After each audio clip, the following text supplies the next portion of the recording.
Coach, are you ready? Yeah, who do I look? What do I just look at whoever's talking to me, or So there's lots of cameras around? I'll start you off by asking for a little recap of last weekend, and then we'll look to Texas, and then we'll open up for questions. Okay, ready? Yes, ma'am. I thought we played really well this last weekend on all sides of the game. I thought we pitched well. Hitting was just outstanding. Lots of timely hits, hard hits. 1, 2, 3 in the lineup were exceptional. I thought our defense was all over the place, making big time plays.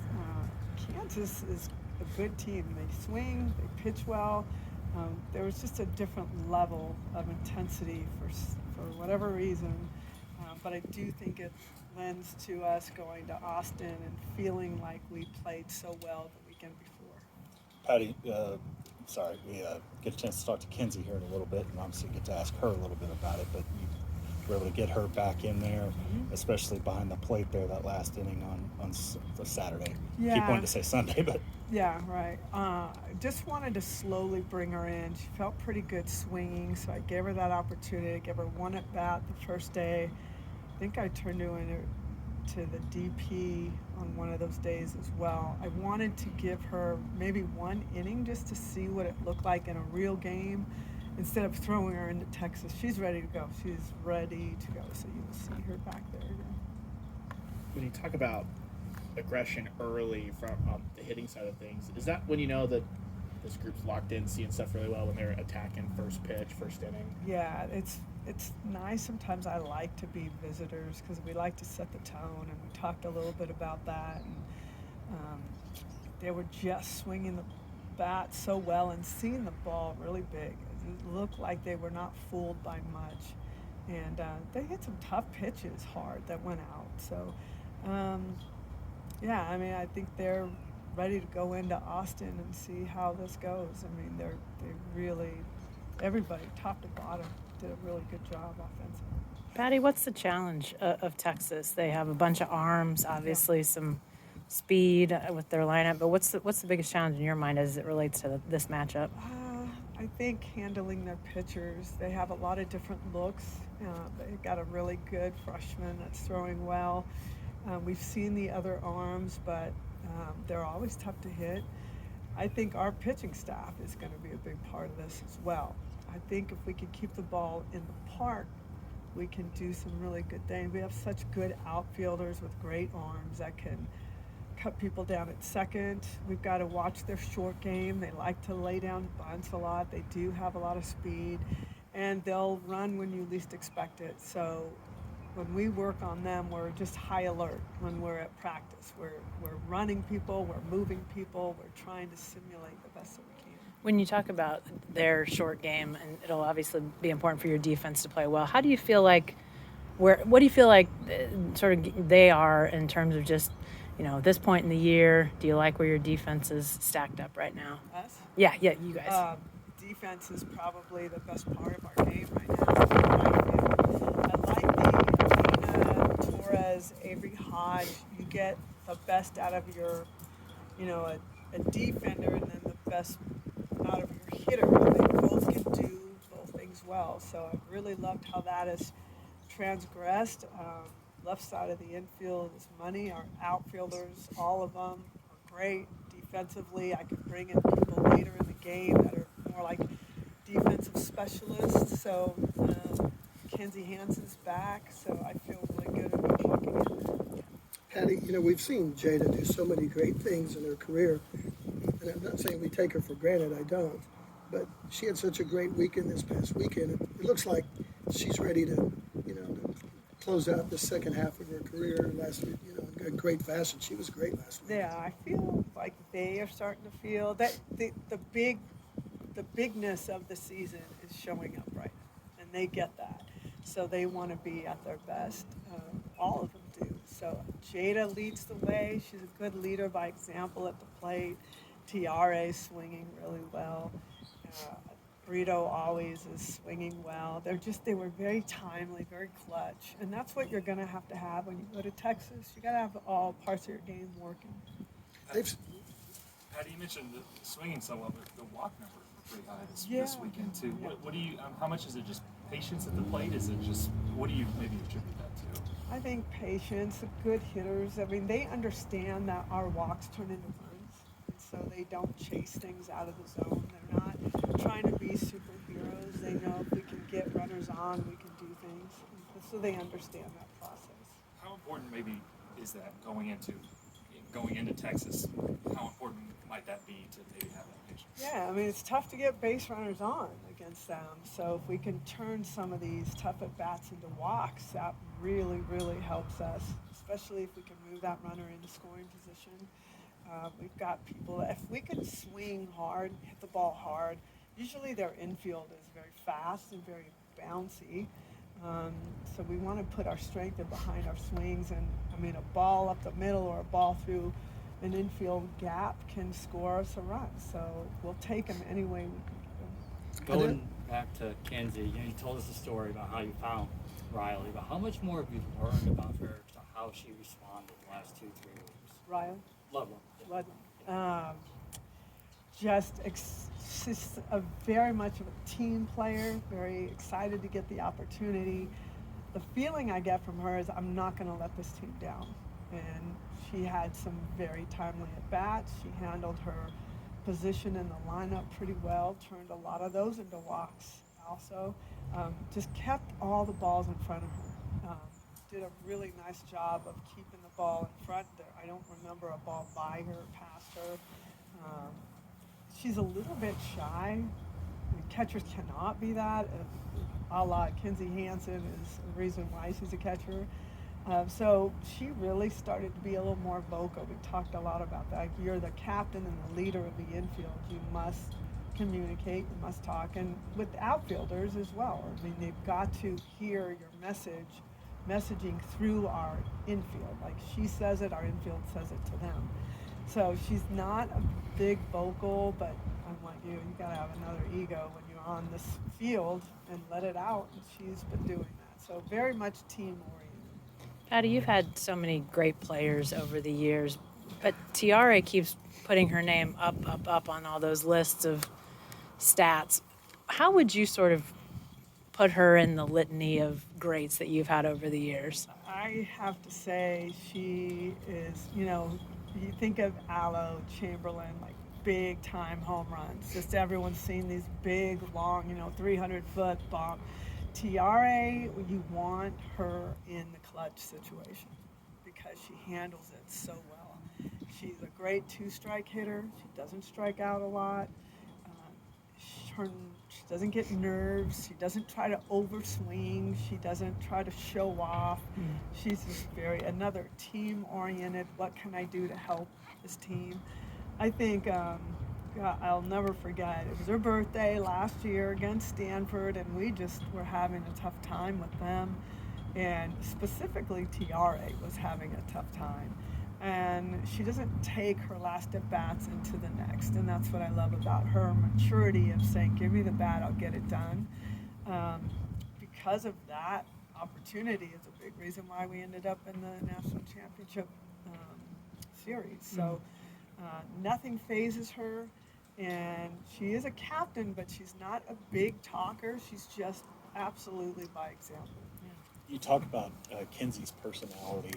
What did you see from her, the way she handled the last couple weeks, being on the bench and still handling that role as captain? Super frustrated, but not showing it. So she'd sit next to Coach Rocha.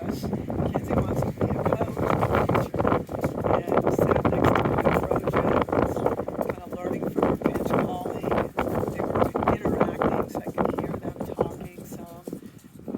She was vocal. She was right in the middle of it.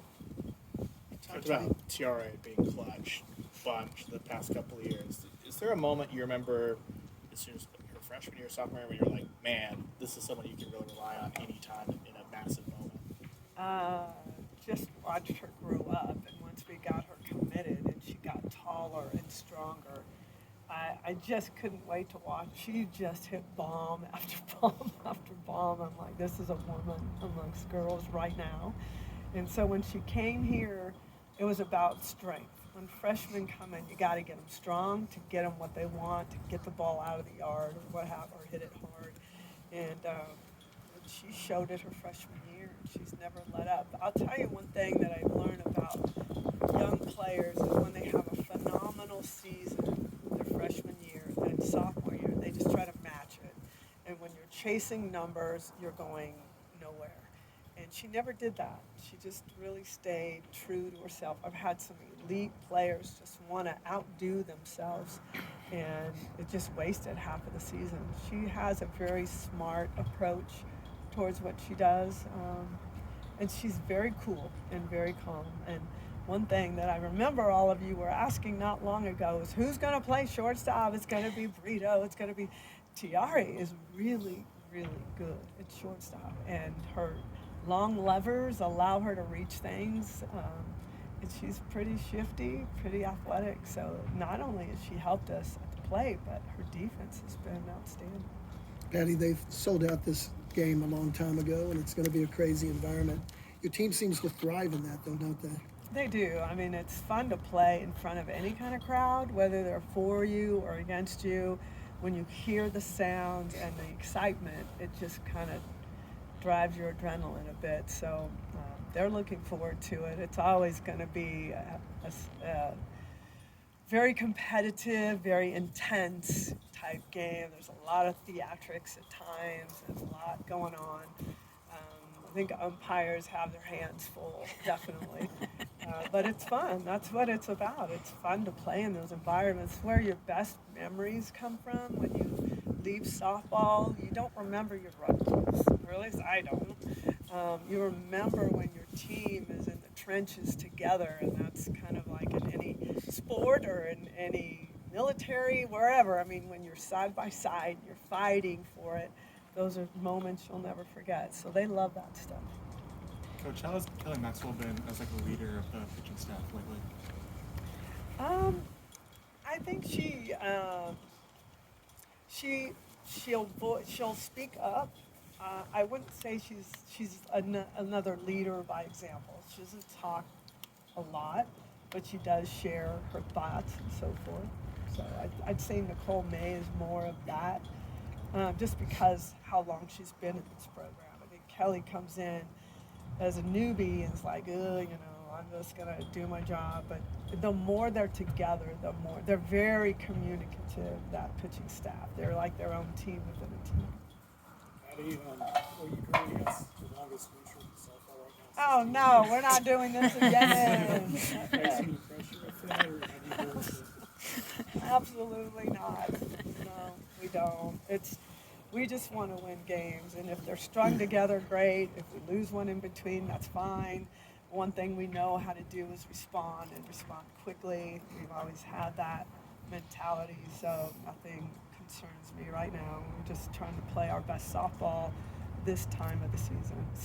It's that time to start revving that up, and I felt that last week. Texas lost 2 or 3 in Stillwater. Is there anything you can take away from that series to, maybe slow them down? A few things. I mean, we're just really diving in and looking at their pitching staff and where we might take advantage of some things. I feel like we hit the ball hard. We're going to have some good success and shut down their running game. They like to run. They get on. I mean, they had 6 or 7 hits. They were on base. They just couldn't put anything together. So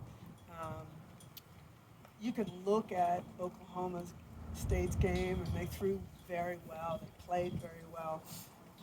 But you got to know what your pitching staff looks like and how you can frame that against Texas. So we're working still. Patty, I know you're knee deep in your season, but women's basketball NCAA tournament has just taken that sport to a whole other level. Have you consumed any of that, sort of seen what's been happening with that? What's your impressions of that? I think there's some elite basketball players. It's exciting to watch. It's competitive. At times it might get a little bit showy, but that's what people like and what people watch. There's some things that, I mean, I just, look, this is true. I love watching elite play, whether it's bowling or golf or softball or women's basketball, whatever it is. I love to watch elite athletes. And for me or anyone personally, to say anything negative about that is just ludicrous. It shows the people behind the scenes who have something to say to try to get the focus on them. I'm like, what are we doing? Let us play. Let us play. I don't care if you like us or not, and evil umpire or the debutantes and all this other garbage. It's just garbage. Let us play. We've worked so hard as female athletes to get here, whether softball, basketball, what have you. We just want to play. And if you want to love watching us, and just leave it alone. Leave it alone. But nobody can because they need attention. So that's what I've learned. I just tell our players, let's play, have fun. The outside is just keep everything in our bubble and don't let that affect us. We're not doing anything wrong. What are we doing wrong? What are we doing wrong except winning? And people don't like that. I'm sorry. That's my job. That's what I get paid for. So I'm not going to lose to make you happy. I mean, we practice hard, we play hard, as does every other female sport out there for the most part. So it's kind of discouraging and hard to listen and watch, people trying to expose things. And again, we're just trying to make the sport better and bring fans in. And I don't know what viewership was, but I was tuning in, as probably everyone else here, to see that matchup. Yeah. It was intriguing.